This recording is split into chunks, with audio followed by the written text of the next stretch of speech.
Hey, how's it going, everyone? Welcome back to another weekly watch list. Going to be going over kind of like game plan and my levels for this upcoming week in the stock market. So I hope you all had a good weekend and more importantly, a good Independence Day.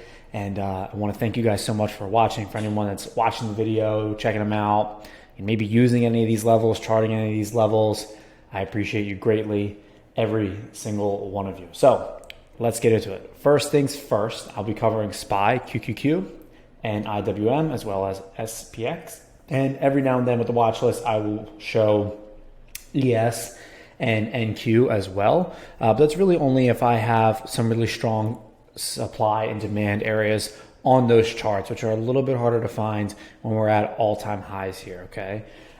This week, I will actually be leaving for vacation. So I will only be trading Monday and Tuesday. I leave Wednesday and I'm away until the 20th of July. So most likely the only day I could see myself doing any trading whatsoever would be maybe Thursday, because it's like the first day of my trip, but I'm not necessarily on the vacation yet. So, I would only have my laptop. So we'll see. It'll most likely just be Monday and Tuesday. Okay. Before we go any further, one thing I want to celebrate real quick. For those who don't know, if you can follow my Twitter, I'm pretty sure it's in my bio on YouTube. It's just at the Joker Trades. And I wanted to point out something that I'm really proud of.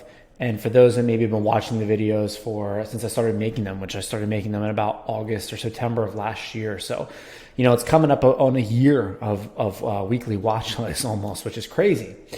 And I want to recognize the fact that I've had 4 red days now since April 4th. So just about 3 months now have gone by and I've had 4 red days in total. One of them of which was a day where I was traveling and, it was a one contract type of trade and very small loss. I'm talking like $9 or $10, but I still, of course, count that as a red day. It was the only trade I took that day. But 4 red days, and the last 6 weeks, I've had 6 straight withdrawals. So before that, it was all about kind of climbing my account back up to break even.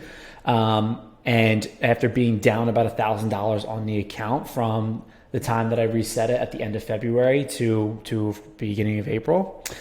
And I've had 6 straight weeks of withdrawals now, and it's just the best feeling in the world. So anyone out there who's watching this video that may be a day trader or aspiring day trader, maybe struggling with their system process, like have a routine, have a system, and be disciplined with it as much as you possibly can. I mean, be obsessed. Like there's really no other way to put it. I'm obsessed with this stuff in a good way. I love it. I could sit here on Thinkorswim, play around with the charts for hours. Like it's so enjoyable to me. So, every day I have my pre-market routine where I'm reading my whiteboard of my pre-market review, my Fibonacci rules, my trading rules.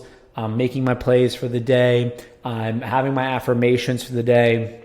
I'm accepting my risk and my loss for any potential trades for the day. Everything is written down in my journal. I write down so many things. Everything I go through, from levels to plays to affirmations, is written down. As I'm writing things down, as I'm in the market session, journaling all my trades, of course, what I see, what went well, what didn't. After the market, later in the afternoon, I update my levels for the day. I review the action for the day on these tickers and any of the trades I took that day. And at the end of the week, I'm reviewing the trades that I took that week and just, thinking about how I can get better. Just treating it like a full-time job. And if you do that, you will find profitability. It is a guarantee. So I'm very proud to say that I've been in the stock market since the beginning of 2022. And the whole year of 2022, for those I've mentioned in other videos, was just a year of Discord alerts, chasing alerts, things like no charting, didn't even look at a chart, and just lost a bunch of money that way. So since I decided to take it full time at the beginning of 2023, I've been now at it full time for 18 months, and it feels amazing to say that, let's say my profitability started in May, it took me about 16 months to become profitable. And so having consistent withdrawals. And that feels amazing. Some people might be 2 years, 3, whatever, but I know that mine might be somewhat on the shorter side because I know how much work I have put in, how much attention and detail I've given it, how disciplined I have been with my system. And for those that are watching struggling, just believe that you can do it. Do not think for any reason that you can't. And one thing you can say to yourself is just like, why can't I? Why can't I be a profitable trader? Why can't I make life-changing money for my family and myself, through the market? Because you can. And you just have to fully believe that that is going to be your reality. So I just want to point that out first. So thank you so much for checking out the videos. It really means a lot. Without further ado, though, let's hop in. So obviously we are now back at all-time highs. So as always, I have previous day high, previous day low marked. Those are my white levels. Green are going to be bounce. Red will be rejections. Obviously, we don't see any rejections. We're at all-time highs. So first things we're looking at, a couple levels that I really, really like on SPY is going to be this here, right? This previous all-time high. We broke through it, retested it really nice. This 551. It's kind of this area here. This 550.3 to like 551. Looks like a good area for a bounce. Below that, I have 548. And then really my next biggest demand is going to be this area here. This 542, as you can see, has been really awesome demand many times. I also really like this level here. If we zoom in a little bit, right? This 546.50 area.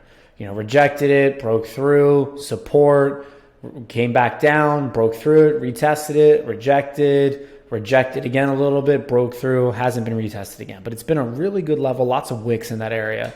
So I do like this as well. Obviously we're in a really strong uptrend, so we're really just looking for a higher low at this point. So speaking of higher lows, let's head over to QQQ. I think 490 is a good target for a higher low for QQQ, this 490 area right here, right? Kind of between this wick here, which we had, there was a news candle, and this previous all-time high at 489.39. So this is going to be an area I'm looking for. If we break below the previous day low, I definitely will be looking at puts, but understanding that, we're pretty close to where I think we would bounce. So it would be like a really, kind of scalp type of trade and look for a bounce in this area. Below that though, I do have 486. And then below that, very similar level to what I have on SPY. As you can see, reject, broke through, support, reject, broke through, support. That's going to be this 482. Right. And then, of course, if we get over the previous day high, all-time high, break, retest, we're looking at more longs. OK, so that's going to be QQQ. And let's actually real quick go over to SPX. So previous day high, previous day low.